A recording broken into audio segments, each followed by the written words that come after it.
Pernah nggak sih, kamu duduk sambil ngopi sore terus mikir, gue pengen punya usaha deh, biar nggak ngandelin gaji doang. Tapi langsung mikir lagi, duitnya dari mana? Modalnya kagak ada. Nah, gue juga pernah kok ada di posisi itu. Rasanya tuh kayak pengen gerak, tapi keikat sama realita. Tapi ya gitu, makin dipikirin, makin sadar. Sebenarnya yang kita butuhin tuh bukan modal gede, tapi ide yang tepat dan action kecil yang berani diambil. Lo nggak perlu ratusan juta buat mulai usaha. Serius, bahkan ada usaha yang bisa lo mulai cuma dari modal 100.000 doang. Dan lucunya, bisa ngasilin lebih gede dari yang kita kira. Waktu itu gue pernah kenal sama ibu-ibu di komplek. Namanya Bu Sari. Ibu rumah tangga biasa, tapi otaknya dagang banget. Dia mulai usaha dari bikin keripik singkong sendiri di dapur, bumbunya bikin sendiri, dikemas pakai plastik kiloan biasa, terus dikasih stiker nama brand buatan anaknya. Modal awalnya cuma 300.000 buat beli singkong, minyak, dan plastik.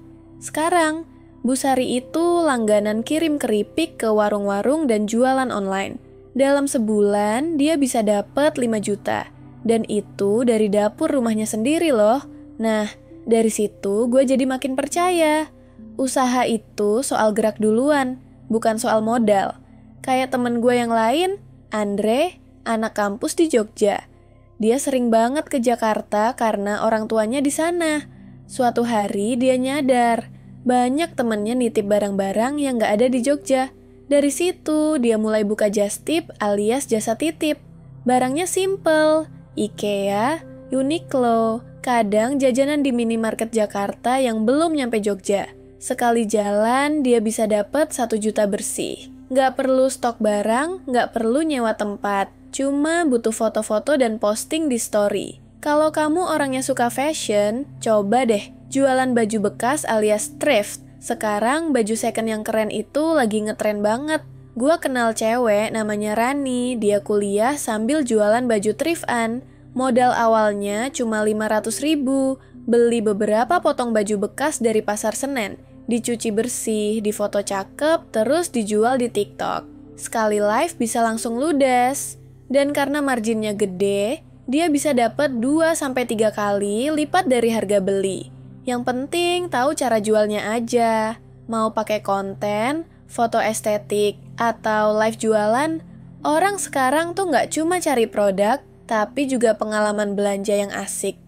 Ngomong-ngomong soal konten, lo sadar nggak sih? Sekarang banyak orang yang nyari jasa desain buat feed Instagram, poster digital, bahkan desain CV. Dan kerennya, lo nggak harus jago Photoshop. Pakai Canva aja bisa. Dito, anak SMA di Bekasi, dia buka jasa desain CV via Instagram. Harganya murah, 20.000 per desain. Tapi karena murah, yang order banyak. Dalam sebulan, dia bisa dapat 2 jutaan. Lumayan banget buat pelajar kan? Kalau lo lebih suka kerja fisik, coba deh usaha cuci sepatu. Nggak semua orang punya waktu atau niat buat nyuci sepatu mereka sendiri, apalagi sepatu sneakers yang mahal.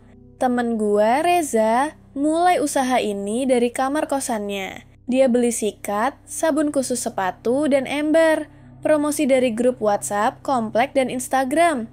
Nggak nyampe sebulan, dia udah punya 10 pelanggan rutin. Sekarang, dia malah rekrut adiknya buat bantuin.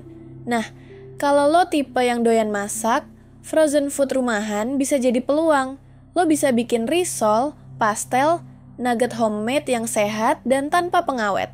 Targetnya, tetangga, ibu-ibu di grup WA atau kantor-kantor kecil. Gue pernah nemu cerita Bu Mira dari Tangerang. Dia awalnya bikin nugget sayur buat anaknya sendiri. Ternyata teman-teman sekolah anaknya pada suka. Dari situ mulai terima pesanan, terus bikin label sendiri. Sekarang jualannya udah masuk Tokopedia dan Instagram. Tapi kalau lo malas banget sama yang namanya produksi barang, ada cara cuan yang nggak perlu bikin apa-apa. Affiliate marketing. Lo cukup bikin konten atau review singkat, terus kasih link produk.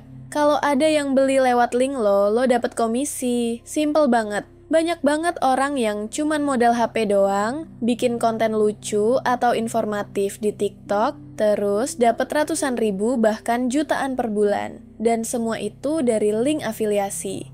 Nggak perlu stok barang, nggak perlu packing, nggak perlu CS-an, dan satu lagi yang nggak kalah keren, jasa admin media sosial.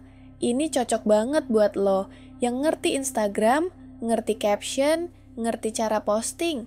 Banyak banget UMKM yang butuh admin buat ngurusin kontennya, tapi mereka nggak punya waktu.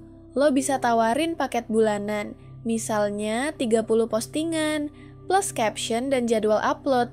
Nggak usah terlalu mahal, tapi konsisten dan rapi. Lina, temen gue yang kuliah DKV, pegang 3 akun UMKM dan digaji bulanan 3 juta. Nggak ngantor, kerja dari kosan, tapi tetap dapat penghasilan tetap. Semua contoh tadi itu nunjukin satu hal, modal bukan segalanya. Yang penting tuh niat, eksekusi, dan sedikit kreativitas. Kadang malah yang bikin kita maju itu bukan karena punya banyak uang, tapi karena punya banyak akal. Dan percaya deh, di zaman sekarang, peluang itu berseliweran di mana-mana. Tinggal lo mau nangkep atau nunggu-nunggu terus. Gue tahu, mulai itu nggak selalu gampang. Tapi lo nggak sendirian.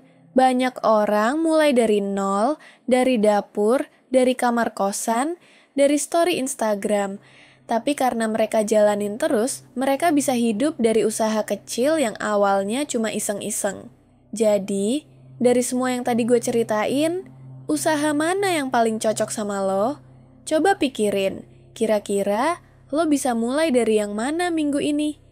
Jangan tunggu sampai siap 100%. Mulai aja dulu dari yang kecil. Yang penting jalan. Kalau lo suka video kayak gini, jangan lupa like dan subscribe ya.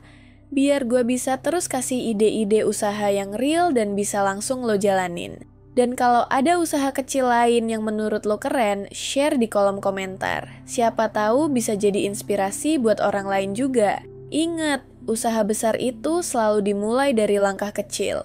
Jangan nunggu modal gede. Yang penting, lo mulai sekarang.